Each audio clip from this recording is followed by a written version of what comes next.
मेरे प्रिय कैडेट्स, आप सभी को मेरा नमस्कार। आज हम वसंत भाग 2 से जो है 11वां अध्याय जिसका शीर्षक है रहीम के दोहे। इन दोहों को पढ़ने से पहले रहीम दास के बारे में थोड़ा बहुत हम जानकारी हासिल करेंगे। रहीम का जन्म लाहौर यानी अब का पाकिस्तान में सन 1556 में माना हुआ ऐसे माना जाता है और इनका पूरा नाम जो है अब्दुल रहीम खाना खान था और ये अरबी, पारसी और हिंदी के अच्छे जानकार थे। रहीम के काव्य में मुख्य विषय श्रृंगार, नीति और भक्ति को हम देखा जा सकता है और रहीम दास जो हैं यह मध्यकालीन कवि माने जाते हैं और नीति परक दोहे जो हैं इनके बहुत फेमस हैं, इसीलिए रहीम के दोहे कहते हैं। तो चलिए एक एक करके हम जो है रहीम के दोहों को अध्ययन करेंगे। पहला दोहा है, कही रहीम संपत्ति सगे बनत बहुत बहुरीत, विपत्ति कसौटी से कसे तेई साचे मीत। पहले इनके शब्दार्थों को देखेंगे हम। संपत्ति यानी संपत्ति यानी आपको पता है धन दौलत, और सगे यानी जो अपने होते हैं, बनत यानी बनना, बन जाते हैं, और बहु यानी बहुत, और रीत यानी ढंग। विपत्ति यानी मुसीबत है, कसौटी यानी परखना है, और कसे यानी कसे होना, और तई यानी वही, सांचे यानी सच्चा, मित यानी मित्र। इस दोहे के अंतर्गत यही बताना चाह रहे हैं कि जो रहीम दास आपको रहीम कहते हैं कि यदि आपके पास धन दौलत है तो सगे संबंधी जो हैं आपके पास ही रहते हैं, आपका गुणगान करते हैं। जब आपको विपत्ति यानी कष्ट, आपको गरीबी आएगी, तब आपके पास जो हैं जो सच्चे मित्र होते हैं वही आपका जो है दुविधा को दूर करते हैं। जब आपके पास धन दौलत होते हैं तो सगे संबंधी जो हैं वह आपके पास रहते हैं, गुणगान करते हैं, लेकिन जब कसौटी यानी मुसीबत आती है, विपत्ति यानी विपत्ति आती है, जब आप गरीब होते हैं तब उस समय जो है मदद करता है वही सच्चा मित्र है, इस दोहे के अंतर्गत बताया है। यानी सच्चा मित्र वही होता है जो हमारे कठिन समय में काम आता है। यह इस दोहे के अंतर्गत रहीम भी यही कहने का कोशिश किया है। तो चलिए अगले दोहे के ओर चलते हैं। तो आप यहाँ पर मछली और जल देख रहे हैं। जाल परे जल जात बही, तजी मीनन को मोह, रहीमन मछली नीर को तहु न छांडती छोए।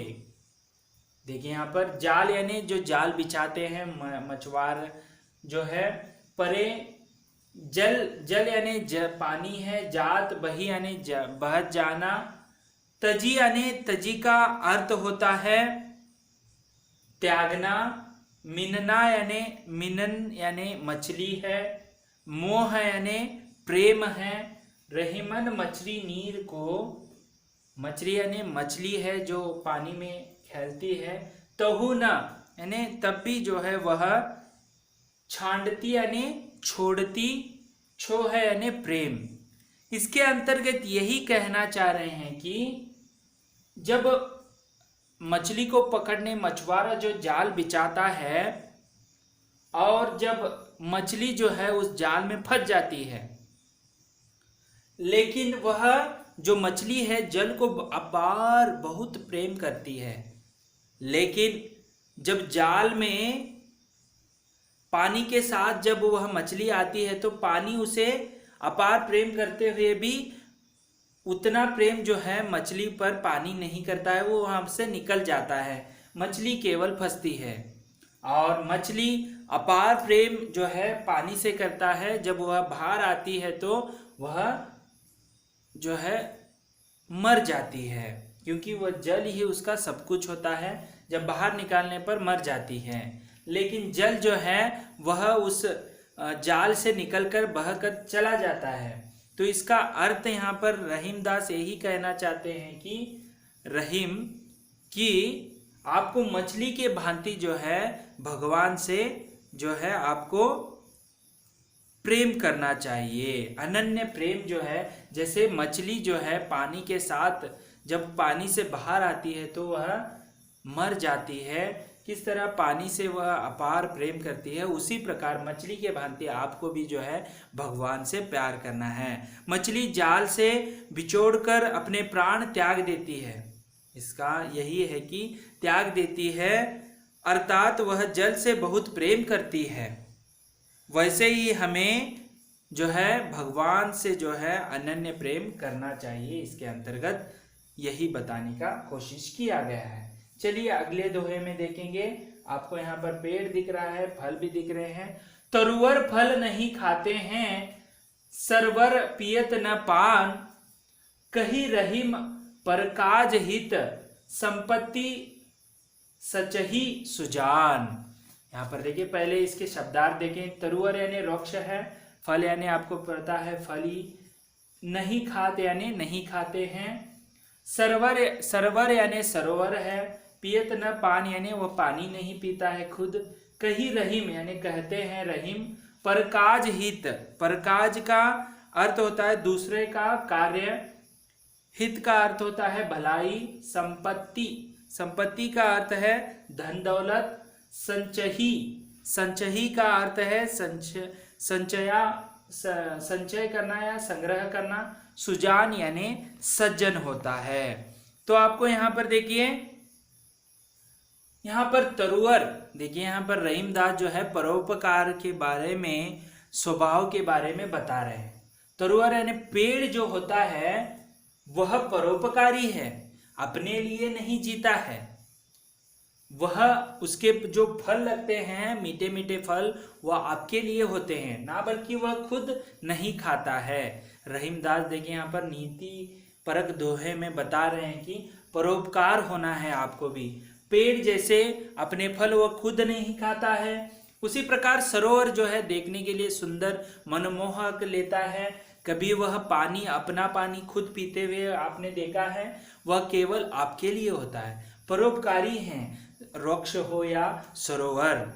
तो रहीमदास भी वही कहते हैं कि देखिए, आप संपत्ति धन दौलत जो है वह संचय करने से, स्वार्थ के लिए संचय करने से नहीं होता है। जो परोपकारी यानी दूसरों को, जो गरीब हैं उनको मदद करते हैं, तो वही आपके लिए सच्ची संपत्ति संग्रह करना, वही जो है सज्जन कहलाता है। समझ में आ रहा है आपको? जैसे वृक्ष जो है अपने फल नहीं खाता, वो परोपकारी है, दूसरों को देता है।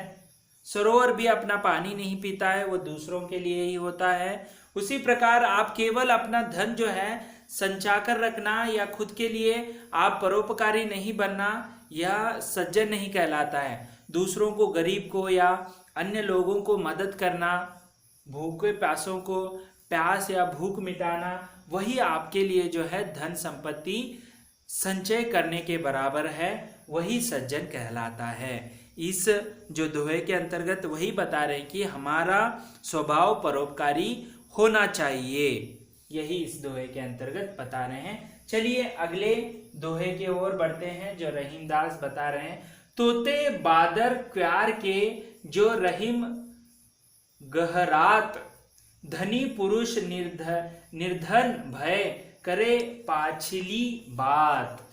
तोते यानी, तोते यानी खोखले, ठीक है।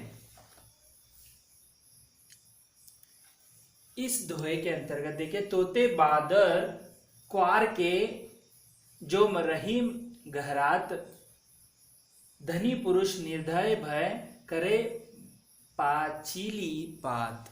तो देखिए यहाँ पर तोते यानी खोखले हैं, बादर यानी बादल हैं, क्यार यानी अश्विन का महीना है, और जो रहीम गहरात यानी जो उमड़कर आना, जो नहीं गहराते यानी उमड़कर आना, धनी पुरुष निर्धन यानी धनी पुरुष धनवान पुरुष यानी धनवान पुरुष, निर्धन यानी गरीब यानी जिसके पास धन नहीं हो, करे यानी करना, पाचली बात यानी पाचली यानी पिछली बात। यहाँ पर देखिए बीते समय की बात करना, यहाँ पर क्या कह रहे हैं, कोई लाभ नहीं है। तो देखिए उसके लिए उदाहरण बता रहे हैं कि जो खोखले बादल जो हैं क्वार के महीने अश्विन में जो हैं बहुत सारे बादल घिर जाते हैं, लेकिन वह खोखले होते हैं, कभी बरसते नहीं हैं। सावन में जो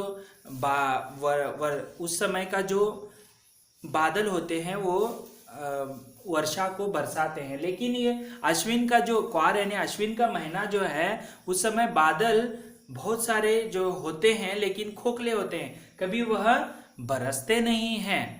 इसी भांति कोई धनी पुरुष यानी धनवान पुरुष है, जब वह धन को खो देता है और निर्धन होता है यानी गरीब होता है, तब वह पिछले के बातें करने लगता है कि मैं ऐसा था वैसा था, मेरे पास ये था वो था, ये सभी व्यर्थ है बताते हैं। तो इस दोहे के अंतर्गत रहीमदास यही कह रहे हैं कि जो बीते समय की बातें करने से कोई लाभ नहीं है।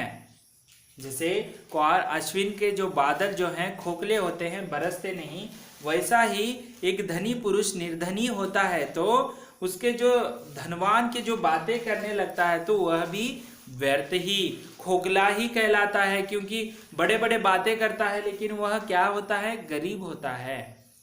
यहाँ पर आपको यही इस दोहे के अंतर्गत समझना है कि बीते समय की बातें करना कोई लाभ नहीं होता है। इस दोहे के अंतर्गत वही बताने का प्रयास किया गया है।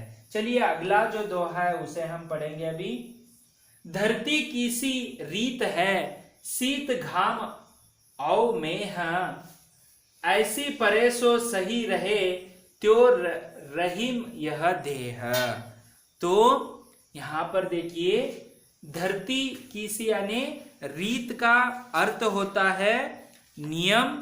यह धरती यानी जो पृथ्वी का नियम है कि शीत यानी शरद ऋतु, जो जाड़ा का महीना, शीत सर्दी होती है ज्यादा यानी जाड़ा का महीना, घाम यानी ग्रीष्म ऋतु जो गर्मी ज्यादा होती है, और औ यानी और, मेह का अर्थ होता है वर्षा ऋतु।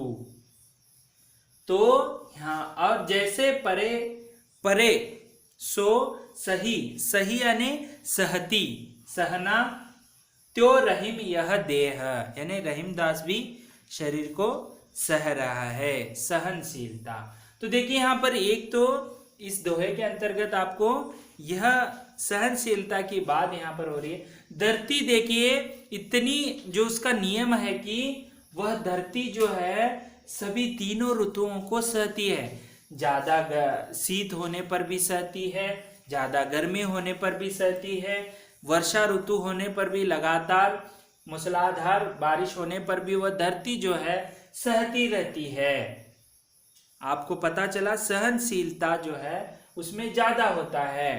उसी प्रकार यहाँ भी वही कहना चाह रहे हैं कि जो धरती किस तरह तीनों ऋतुओं को सहनशीलता से सह रही है, आपको भी क्या करना है, उसी प्रकार जो है सहनशीलता करना होता है। और रहीम यही कहना चाह रहे हैं कि आप मनुष्य जो हैं सुख हो या दुख हो दोनों को उतना ही प्राधान्य दे। जैसे धरती देखिए शीत के समय में भी वैसी रहती है, जो ग्रीष्म ऋतु में भी वैसी रहती है, और वर्षा ऋतु में भी वैसे ही रहती है।